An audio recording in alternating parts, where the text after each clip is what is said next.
서점이 미어터지는 불금을 꿈꾸는 책 팟캐스트 금요일 책에 빠지다 지금 시작합니다.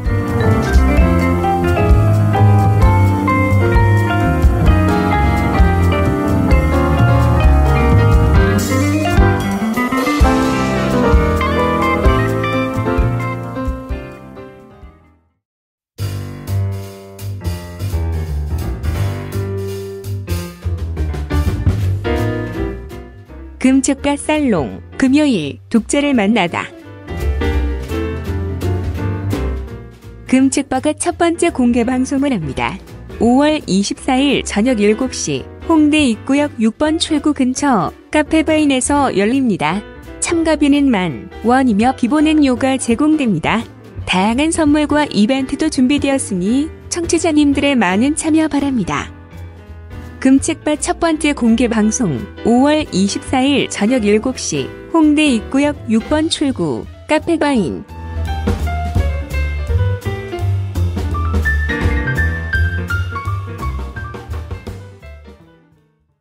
네, 안녕하세요. 불곰PD입니다.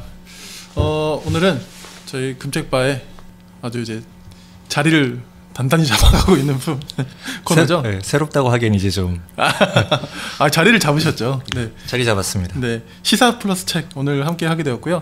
네, 오늘도 역시 함께 해주시는 박재민 평론가님 모셨습니다. 안녕하세요. 안녕하세요. 산가 아니죠.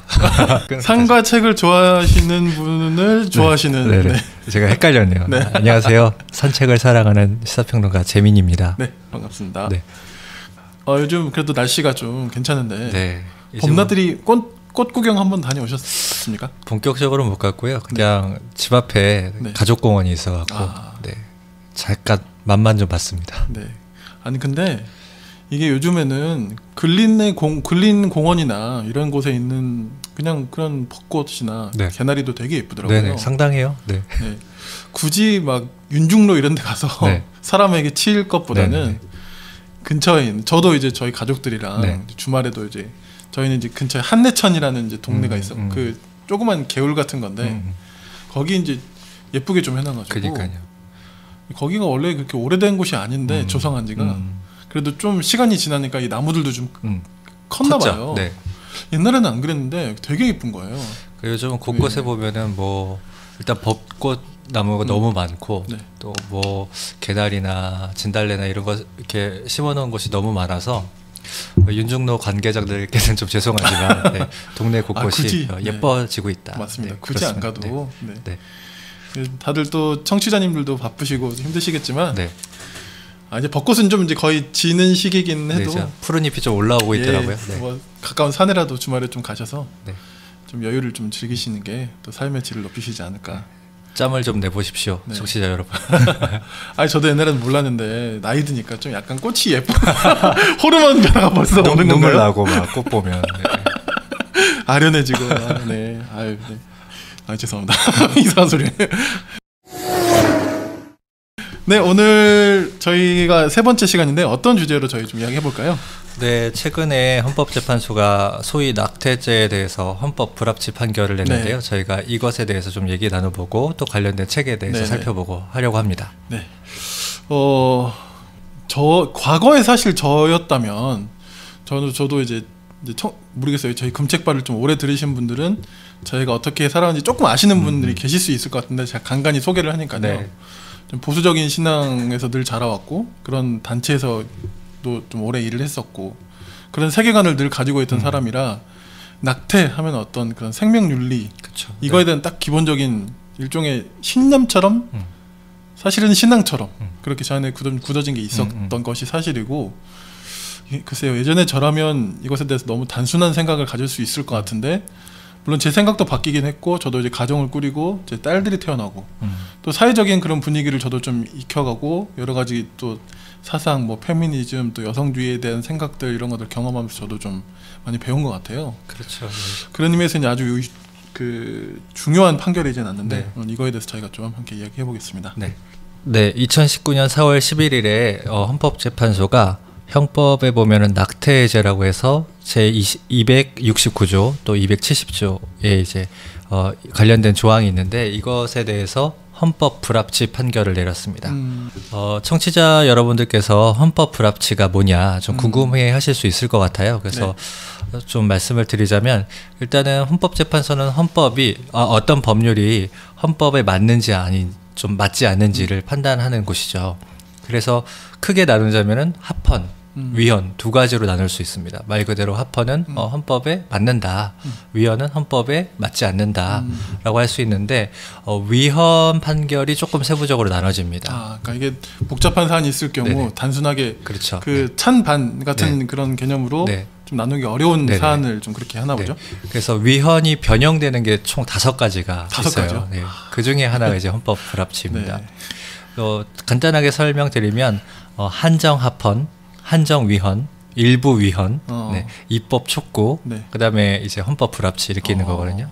간단하게 말씀드리면 한정 합헌은 이렇게 해석하면은 이거는 합헌이다. 헌법에 위배되지 않는다. 해석의 문제에 있었을 때 이렇게 해석하면 된다. 반대로 한정 위헌은 이렇게 해석하면은 헌법에 맞지 않는다라고 판단 내려주는 게 이제 한정 합헌, 한정 위헌.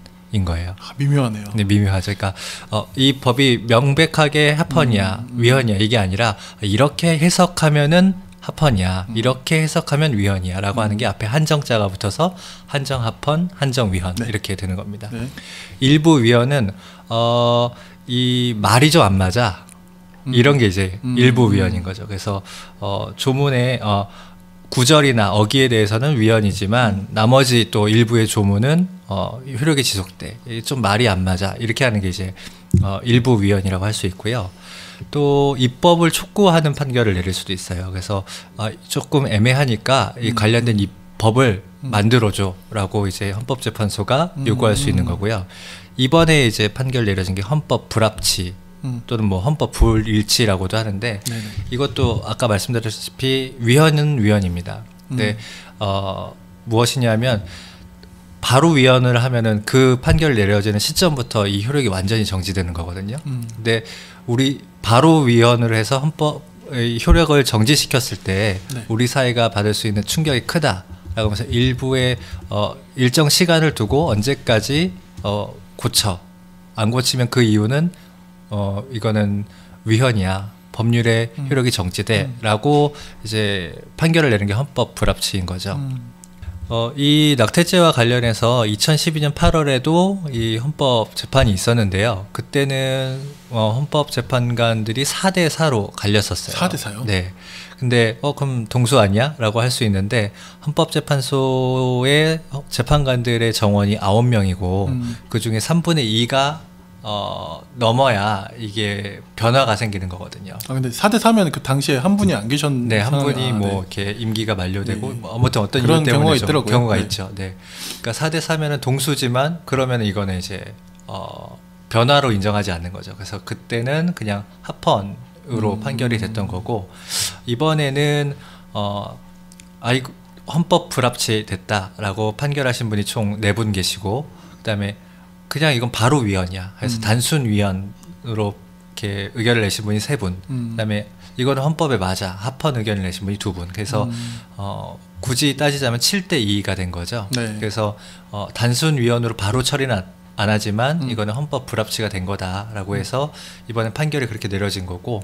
그래서 2021년 이후부터는 이 법안의 효력이 법률의 효력이 정지되기 때문에 입법부에 2020년 12월까지 관련 법을 좀 바꿔라라고 주문까지 내려져 있는 상황입니다. 네, 만약 위헌 판결이 냈으면 즉시 바로 그게 이제 효력이 된다는 말씀이신 거죠?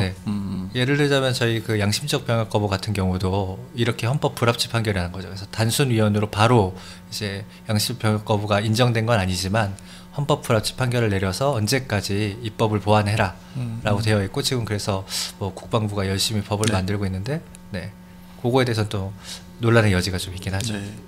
제가 갑자기 든 딴 생각인데 그 전 대통령의 탄핵 때 전원일치 판결이 내려졌잖아요. 방금 그런 그 5가지의 위헌의 그 사례들을 소개해 주셨는데 그걸 생각해 보니 전원일치라는 판결이 얼마나 단호한 판결인지 단호하죠. 새삼 느껴지네요. 그러니까 탄핵안에 대한 그 판결은 뭐 헌법과 관련된 건 아니었는데 그렇죠. 이제 헌법에 의해서 이 사람을 탄핵할 수 있느냐라는 판결도 이제 헌법재판소가 네. 하고 아무튼 최근에 들어서 헌법재판소의 위상이 굉장히 높아지고 있죠. 네, 그런 것 같습니다. 네, 다시 돌아가시죠. 네. 네. 그래서 네. 사실은 이제 헌법재판관들이 최근에 이제 새로 들어오시는 분들이 청문회에서 낙태죄에 대해서 어떤 입장을 갖고 있느냐라고 했을 때 좀 손볼 필요가 있다라는 의견들을 많이들 내셨고 또 세계적인 법 추세를 봤을 때 이 낙태죄가 조금 이렇게 폐지되고 있는 경향이 드러나고 있었기 때문에 사실은 많은 뭐 법률가들, 학자들 또는 이 어떤 이 운동, 뭐 찬반 폐지 운동을 하고 계신 분들 사이에서도 이번에는 쉽지 않을 거다. 그리고 이번에는 이 법안이 합헌으로 유지되는 게 쉽지 않을 거다. 헌법 네. 불합치 정도 나올 거다라는 게 사실은 어느 정도 예상되어 있긴 했었습니다. 그러니까 이게 헌법재판소의 판결은 단순한 법리만 가지고 하는 게 아니라 사회적 분위기, 그렇죠. 또 어떤 그런 그 사안에 대한 어떤 주요 흐름 이런 것들도 굉장히 면밀하게 검토하는 것 같더라고요. 그렇죠. 그러니까 이 법안이 국민의 기본권을 제한하는데 문제는 없는가, 뭐 이런 것도 살피고 또 최근에 어쨌든 법 감정들 이런 것도 좀 살피고 그러면서 판결을 내리는 것 같습니다. 네. 그러면 그 문득 드는 생각이 그러니까 2016년인가요? 그때도 이게 한번 2012년. 12년. 네. 그때도 이게 한번 헌법재판소에 판결이 있었지만 네네. 다시 올라오게 된 거잖아요. 네네네. 그렇게 된 어떤 계기 같은 게 있었나요? 네, 그래서 제가 헌법재판소 공보관실에서 나온 보도 자료를 되게 많이 하셨네요. 입수했습니다. 감사합니다. 네, 홈페이지에 가면 올라와 있기 때문에 그래요? 네, 누구나 보실 수 있는데요. 극비 입수입니까? 공개 입수입니다. 그렇죠. 네, 누구나. 공개 입수입니다. 네. 네. 거기 1페이지에 보면 사건 개요가 있는데 어떤 산부인과 의사분이 이제 헌법 소원을 내신 거예요. 그래서 이분이 꽤 오랜 기간 동안 이 소위 말해서 임신 중절 수술 이거를 하셔서 이제 그게 적발이 돼서 기소가 돼서 재판을 받고 있는 중에 이게 왜 문제냐, 헌법에 이렇게 나를 처벌하려고 하는 건 헌법에 위배되는 것 같다라고 하면서 네, 헌법소원 심판을 다시 청구하면서 이제 헌법재판소가 다시 이 재판을 시작하게 된 거죠. 그리고 2017년 9월, 10월 사이에 그 청와대에 청원이 올라갔습니다. 네. 낙태죄를 폐지해야 된다. 근데 이게 한 달 이 사이에 한 20만 명이 넘어서게 된 거죠. 그래서 청와대가 의무적으로 답변을 하게 되어 있잖아요. 그래서 우리의 조국 수석, 네, 요즘 논란이 되고 계시고 또 늘 그렇죠. 네, 늘 그렇게 응원도 받고. 하고 싶어하죠. 네. 누군가가. 네. 응원과 논란에 아무튼 한가운데 계신 조국 수석님이 직접 이제 답변을 하셨는데요. 어쨌든 이렇습니다. 헌법재판소가 이미 이거를 가지고 재판을 하고 있으니 좋은 논의가 있을 거고, 다만 정부에서는 2010년 이후에 이 실태 조사를 하지 않았는데 다시 실태 조사를 하겠다라는 걸 좀 말씀하셨었어요. 그래서 실태 조사 결과가 나왔는데요. 임신이 가능한 만 15세에서 44살까지의 여성들 1만여 명이 온라인에서 이 답변을 했는데 임신 경험자의 20% 가까이가 나는 사실 임신 중절을 한 적이 있다라고 발표를 한 거죠. 그러니까 우리 법은 이렇게 있는데 사실은 이 법이 사문화되었다라는 주장이 나올 정도로 많이 이런 일이 있었던 거죠. 예, 사실 그 정도에서도 20%가 나왔다면 네. 실제로는 사실 훨씬 그보다 더 그럴 수 있습니다. 많다고 생각이 들어집니다. 네, 네.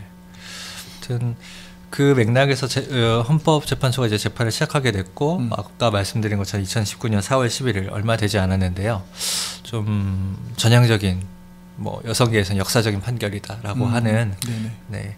그래서 그 보도 자료를 보면은 이 심판 대상이 뭐냐라고 했을 때 형법 제 269조 제 1항 이거는 이제 자기 낙태죄라고 부르거든요. 그래서 여성이 어떤 방법으로 낙태했을 때는 1년 이하 징역 또는 200만 원 이하 벌금에 처한다는 이 조항. 그다음에 형법 270조 1항. 그러니까 의사 등이 낙태를 했을 때 얘는 2년 이하의 징역에 처한다라는 이게 부당하다. 헌법에 맞지 않는다라고 헌법 소원 심판을 청구한 것이고요. 이것에 대한 결론이 이렇게 났습니다. 269조 1항과 270조 제1항 중에 다시요. 네. 결론이 이렇게 이것에 대해 결론이 이렇게 났습니다. 형법 제269조 1항 또 형법 제270조 1항이 모두 헌법에 합치되지 않는다.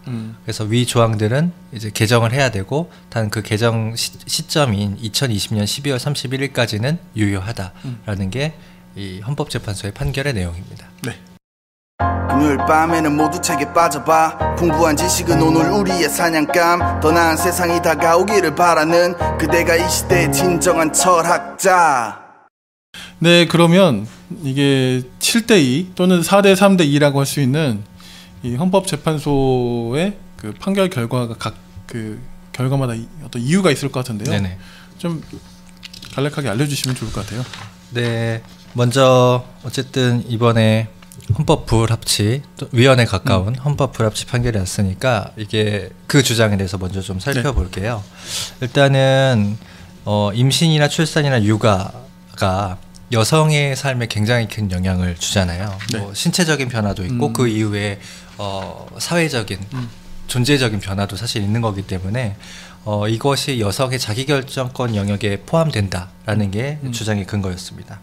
그런데 낙태죄가 이제 모자보건법에서 정한 몇 가지 사유를 빼고는 모든 낙태를 다 하고 있는데, 그리고 이것을 또 처벌까지 하고 있는데 이것은 여성의 자기결정권을 좀 제한하고 있는 것이다 라는 게 또 논거이고요. 네.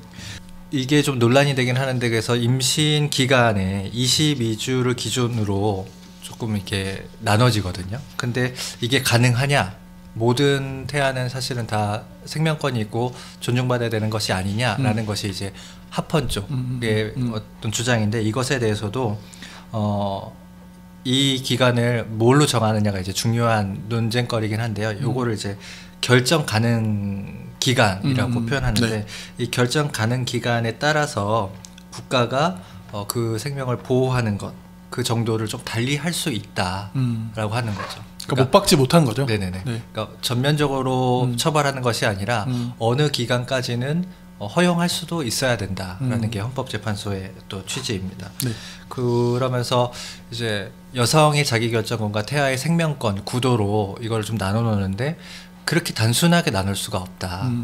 이게 독립된 생명체이기도 하지만 아주 밀접하게 연결되어 있기 때문에 이렇게 대립시키는 것은 단순하지 않고, 현재 국가가 태아의 생명 보호를 위해서 적극적으로 노력하고 있지 못한데, 그러면서 임신한 여성을 이렇게 또 적극적으로 처벌하고 낙태를 금지하는 것이 조금 문제가 있다라고 보고 있고요. 네.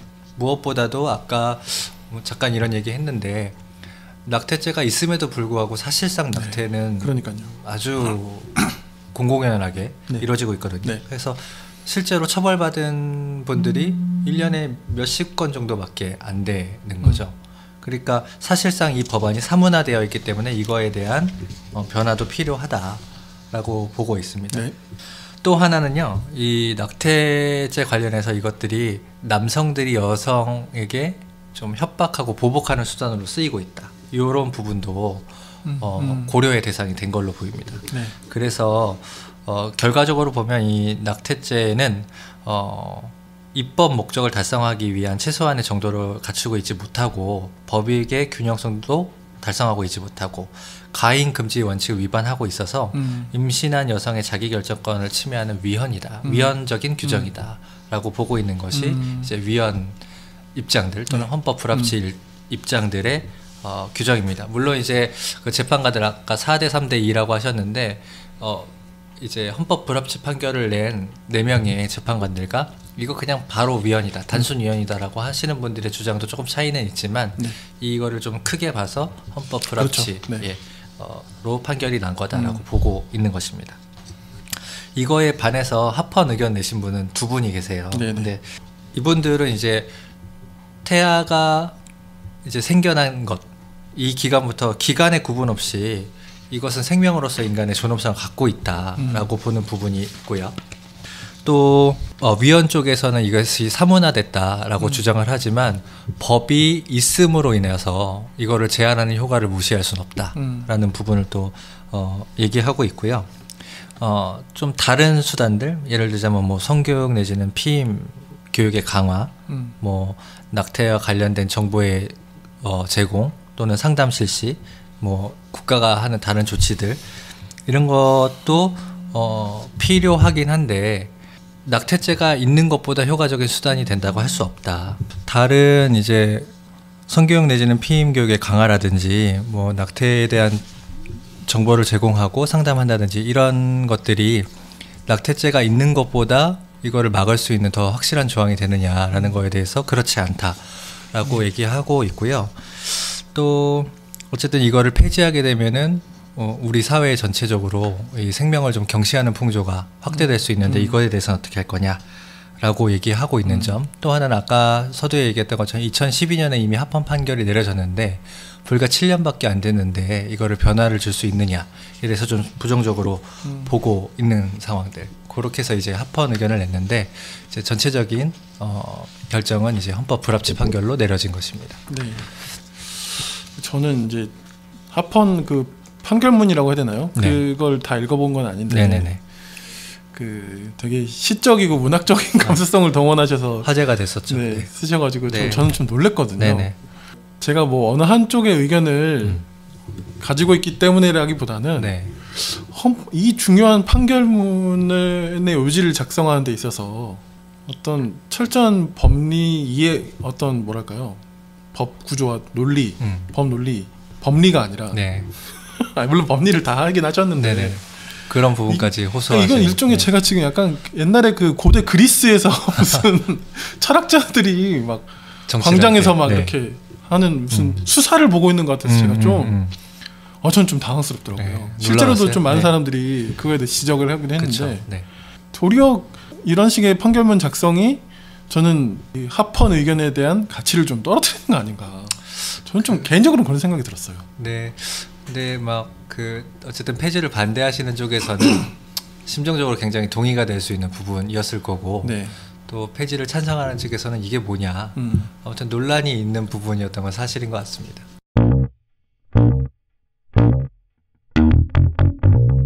저희가 또 시사 플러스 책이니까 저희가 또 이제 함께 다루는 책을 이제 저희가 선정을 했는데 재민님이 골라주셔가지고 저는 이 사람은 되게 유명한 사람이라 이름은 많이 들어봤는데 이 책의 존재는 몰랐는데요. 국가가 아닌 여성이 결정해야 합니다. 그리고 부제로 시몬 베유 낙태죄를 폐지하다. 네.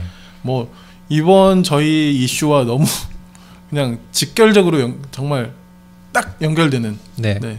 아예 그냥 딱 그 책인데요. 그렇죠. 네. 그리고 이 헌법재판, 그러니까 이게 출판될 때는 보니까 2018년이었는데 이번에 그 재판이 잘 되게 했으면 하는 마음에서 출판을 했다 네, 그런 것도 제가 봤고요.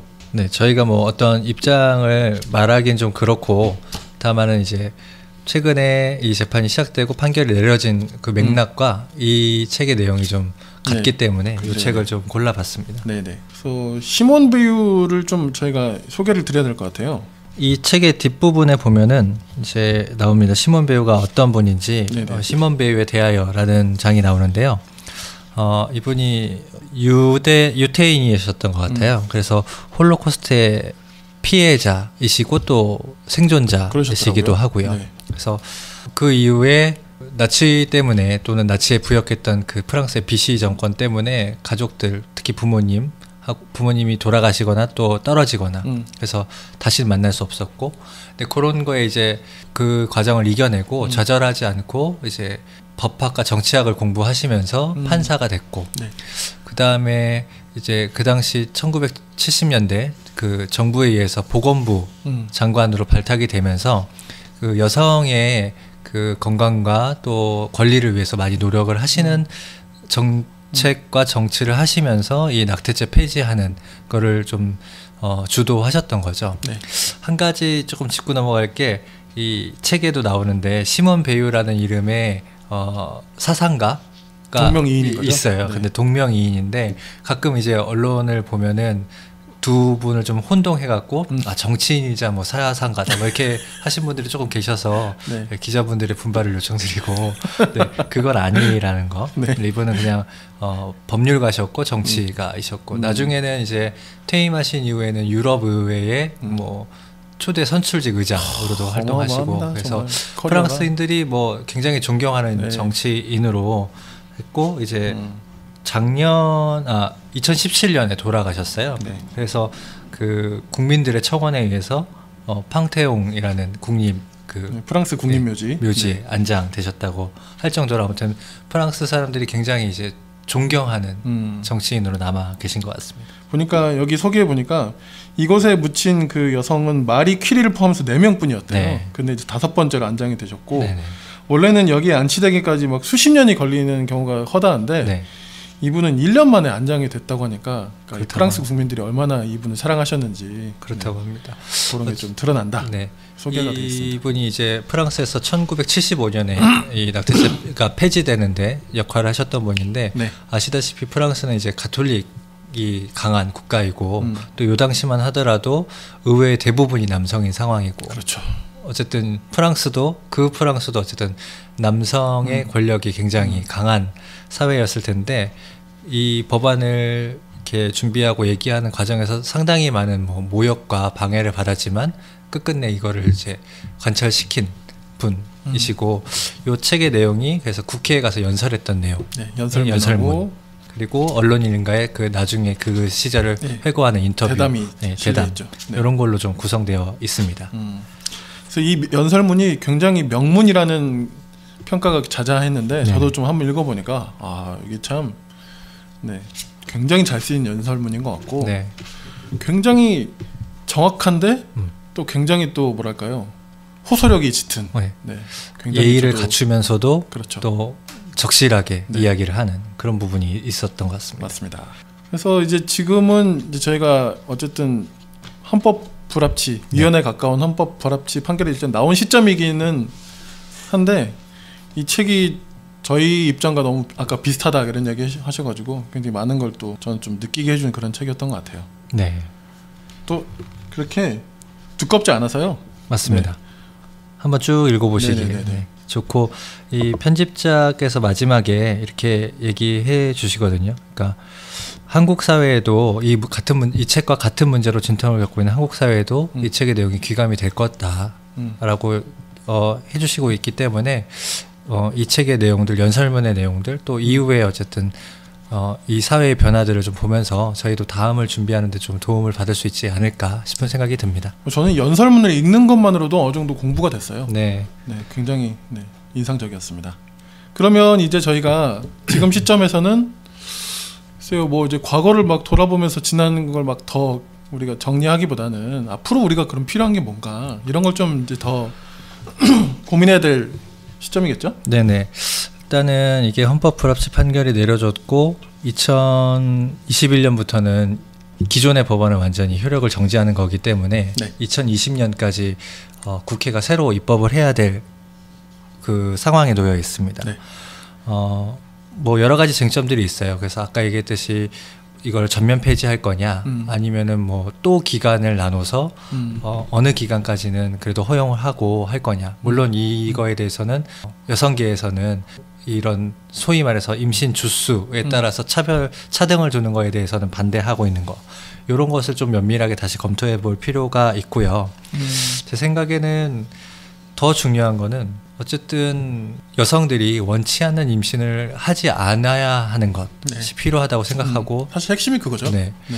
또 한편으로는 누구라도 임신이나 출산이나 육아를 원한다면 그것을 할 수 있도록 하는 것이 국가 공동체 책임이라고 생각하거든요. 이런 부분을 제도로 정비하고 문화로 만들어가고 이런 부분을 좀 정리할 네. 필요가 있지 않나 싶은 것이 또 저희가 앞으로 해야 될 일이 아닐까 생각을 해봅니다. 네. 이정미 의원이 그래서 첫 이제 그 법안을 지금 이제 뭐 준비했다. 네네. 뭐 그런 근데 반응이 썩 시원치 않죠? 예, 그렇더라고요. 네. 이정미 의원이 뭐 아주 빠르게 네. 그 낙태죄 폐지 법률안 음. 이 개정안을 좀 마련했는데 일단은 이렇게 얘기하셨어요. 이번 헌법재판소의 판결을 아주 전인적인 결정이라고 환영하시면서 개정안을 좀 내셨는데, 일단은 아까 얘기했던 헌법 27장에는 낙태의 죄를 없애고 낙태죄를 폐지하고, 그 내용이 근데 문제가 좀 있는 것 같습니다. 낙태의 죄를 부동의 인공 임신 중절의 죄로 바꾸겠다. 그래서 여전히 이 기간에 따라서 뭐 14주 이전까지는 여성의 요청으로 네. 인공 임신 중절을 하도록 하고 그 이후의 기간에 대해서는 조금 더 차등을 두고 이런 법안이더라고요. 그래서 이정미 의원이 뭐 여성의 입장을 고려해서 이 개정안을 발의했다고 하는데, 오히려 여성계 입장에서 이 헌법재판소의 판결보다도 후퇴한 개정안이다. 좀 부끄럽다. 이런 의견들을 좀 내고 있는 것 같은데요. 네. 이제 어쨌든 국회에게 이런 입법 의무가 있고, 그 좀 발빠르게 이 입법 의무에 대해서 호응을 했다라는 거에 대해서는 의미가 있다라고 보고요. 이게 법안이 좀 부족했다면 이제 여성계 입장도 더 반영을 하고, 네. 또는 이거를 어쨌든 우려하고 있는 입장들도 계실 테니까 이분들의 입장도 좀 잘 고려해서 어쨌든 제가 아까 말씀드린 원치 않는 임신은 피할 수 있는 분위기와 제도, 또 임신을 정말 하고 출산을 하고 육아를 하고 싶은 사람들이 있다면 그분들의 의사도 존중해서 안전하고 안전하게 이것들을 할 수 있을 만한 법과 제도들을 정비해 나가는 것이 필요하다 뿐만 아니라 이제는 필수가 되었습니다. 네. 2020년까지 이걸 완료해야 합니다. 네, 알겠습니다. 예, 저는 저희가 소개드린 시몬 베이유의 국가가 아닌 여성이 결정해야 합니다. 이 책에 담겨 있는 연설문 중에 일부분을 좀 제가 직접 읽어드리고 싶어요. 네, 중간중간에 제가 좀 발췌해서 몇 군데를 이제 읽어드려 보겠습니다. 이게 거의 한 50년 전에 쓰여진 연설문이라는 점을 좀 감안해 주시고, 네, 그러니까 지금 시대하고도 이 연설문이 좀 약간 좀 뭐랄까요, 맞지 않는 부분도 전 좀 있다고 생각은 하는데, 네. 네, 50년 전입니다. 네. 1970년대 프랑스의 배경에서 했던 시몬 베이유의 연설문이니까 감안하시고 네, 한번 들어보시면 좋을 것 같아요. 아이를 원하지 않는 여성은 몹시 드뭅니다. 모성애는 여성이 삶에서 누리는 성취감의 일부를 이루며 그 행복을 알지 못하는 여성은 심히 고통받습니다. 일단 태어난 아이는 웬만해서는 버려지지 않고 어머니의 품으로 갑니다. 아이가 처음으로 미소를 지으면 어머니는 자신이 경험할 수 있는 가장 큰 기쁨을 맛봅니다. 그러나 어떤 여성들은 심각하게 어려운 상황에 처한 탓에 자신이 아이에게 마땅히 주어야 할 감정적인 안정과 배려를 줄 수 없는 상태라고 생각합니다. 이때 여성들은 아이를 갖지 않기 위하여 혹은 맞지 않기 위하여 할 수 있는 것은 무엇이든 합니다. 누구도 그런 여성을 막을 수 없습니다. 하지만 동시에 이 여성들은 몇 달이 지나 자신이 처한 감정적 혹은 물질적인 조건이 달라지면 가장 먼저 아이를 원하고 누구보다 사려 깊은 어머니가 됩니다. 그렇기 때문에 여성들이 불임이 되거나 건강에 치명적인 해를 입는 일을 감수하면서 음지에서 행하는 낙태를 막아야 합니다. 누군가는 여전히 머뭇거립니다. 그들은 너무나 많은 여성들이 공경에 빠져 있음을 알고 있고 그들을 돕고자 합니다. 하지만 동시에 법이 가져올 효과와 결과를 두려워합니다. 그들에게 제가 할 수 있는 말은 법이 포괄적이기 때문에 추상적인 경우에는 개인적인 상황에 적용될 때 비참한 결과를 야기한다는 점입니다. 만일 법이 더 이상 금지하는 게 없어진다 해도 낙태에 대한 권리가 생겨나는 것은 아닙니다. 역사는 프랑스 국민들을 분열시키며 이루어졌던 대대적인 논쟁들이 시간이 지나고 보면 관용과 신중함이라는 전통을 가진 이 나라의 새로운 사회적 합의가 구성되는데 꼭 필요한 초석이었음을 보여줍니다. 저는 미래를 두려워하는 류의 사람이 아닙니다. 젊은 세대들은 우리와는 다른 모습으로 우리를 놀라게 하곤 합니다. 우리 역시 우리가 길러지던 방식과 다르게 그들을 길러냈습니다. 젊은 세대는 다른 세대와 같이 용감하고 열정과 헌신을 다할 줄 압니다. 그들이 자신의 삶에서 가장 소중한 가치를 지킬 수 있는 사람들이라는 점을 부디 신뢰합시다. 네, 이러면서 연설문이 마무리됩니다. 네. 뭐 읽는 것만으로도 네. 네, 아우 막 저도 읽을 때 다가오네요. 제가 마치 연설을 하고 있다라는 어떤 상상을 좀 하면서 읽었는데 참 좋은 것 같고, 어쨌든 이 책에서 많이 얘기했던 게 또 이 논의를 하면서 많이 좀 되새겨야 되는 게, 누구도 낙태가 즐겁지 않다라는 거. 그럼요. 네. 네. 누가 좋겠습니까? 네. 다만 정말 피치 못할 이유로 또 그런 선택을 하시는 분들이 있고 또 그 선택을 했었을 때 염려하는 부분이 있다는 주장을 하시는 분들이 있다라는 건데요. 아무튼 이제 새로운 시대가 됐습니다. 이제 헌법재판소가 판결을 내렸기 때문에 이제 변화해야 되고 저희가 이제서야 이 프랑스는 75년도에 이런 논의를 했는데 저희는 2019년이 돼서야 이제 이 논의를 시작해야 될 시간이 다가온 거죠. 그래서 어쨌든 여러 국민들 또 국민들 특히나 여성들 또 이 부분에서 특별한 염려를 갖고 계신 분들의 의견을 잘 모아서 저희들도 좋은 법 제도 또 그것보다 더 훨씬 중요한 건 문화를 좀 만들어 가는데 그런 노력들을 이제 시작하면 좋을 것 같습니다. 네. 그러니까 소위 보수라고 스스로를 생각하시는 분들이 좀 이런 거에 대해서 부정적인 입장을 내놓으시는데 저는 잘 모르겠어요. 네. 그 유승민 씨가 그 원내대표 교섭단체 대표로서 연설을 했었을 때 또 대선에 출마했었을 때 정의되는 보수의 개념이 있는데 이런 말을 하거든요. 제가 꿈꾸는 보수는 정의롭고 공정하며 진실되고 책임지며 따뜻한 공동체의 건설을 위해 땀 흘려 일하는 보수다.